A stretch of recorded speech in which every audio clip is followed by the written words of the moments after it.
Hi, it's King Lizard on Xbox One with Forza Motorsport 6 Rivals action.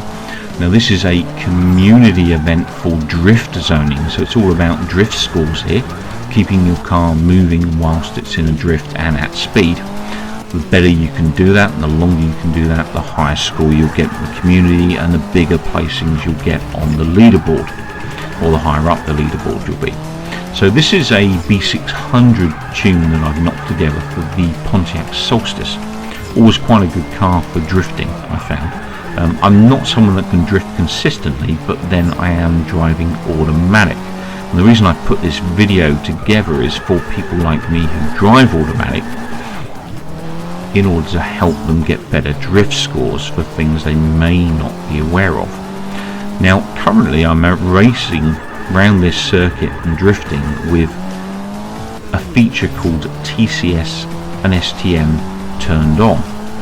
It's basically, it's a little bit more complex than I'm going to explain. Basically it's a traction control of sorts, and it helps you maintain good motion through the car without too much slide off the track. Now what I'm going to do is, as an automatic driver, turning off TCS and STM will actually give me less grip into corners, and I can deliberately power slide into corners as long as I'm doing the right speeds and I'm not going too crazy. It'll be a lot easier for me as an automatic driver to be able to sustain drifts. All you're really doing is putting the car into a slide and then accelerating and feathering that accelerator to keep the motion of the car going round the corner, during the course of which the car of course is trying to regain traction, but because those systems are turned off, the TCS and STM, it's a lot harder for it to do so, especially when it's sliding. So you can see here, for instance, my best score with STM and TCS on was 9,000, I think it was 9,700 and something, maybe 600 and something. Now I could have done better, I could have done a few more laps and got that little bit more out of it, but not a whole lot, I don't feel, not out of this particular car. So let's see what the difference is. You can already see that, I'm on run 9 here, so this is my last lap. I got a 12.5 within my first attempt, but I wanted to get something a little bit higher and push around those 9 laps, and managed to come in with a 15,005, which instead of now being 520 something on the leaderboard, I'm now 318th or 317th, I think it said. So I've immediately got an improvement of plus 200 places on those leaderboards. Now there are only 700 plus people playing at the moment, but to be in the top 318 isn't that bad. I think that's more than 50% of the community. That's the way I look at it anyway, so it's a positive. And doing this, this consistent lapping and practicing of drifting with various cars actually can net you some pretty decent XP and cash.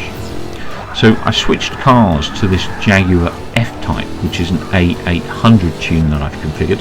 You can get all of my tunes from my King Space and Lizard Creator game tag. Now King Lizard is all lowercase with a space between the King and the Lizard. Lizard is double Z, L-I-Z-Z-A-R-D. So if you're looking for any of these tunes, you want to try them out for drifting or even racing. They were kind of dual combined tunes where I made a tune for drifting and racing. It's kind of a dual tune. Naturally it's not going to be better than the best drifting tune for that car, but it's somewhere in between if you want to try it. Obviously with STM and TCS on, the cars handle a lot better with their standard tunes that I've put together.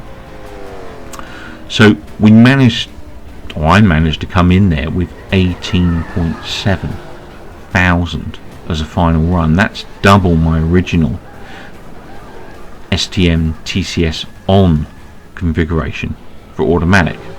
So just by turning that feature off, I've doubled my score, and not only have I doubled my score, I'm now in the top 200.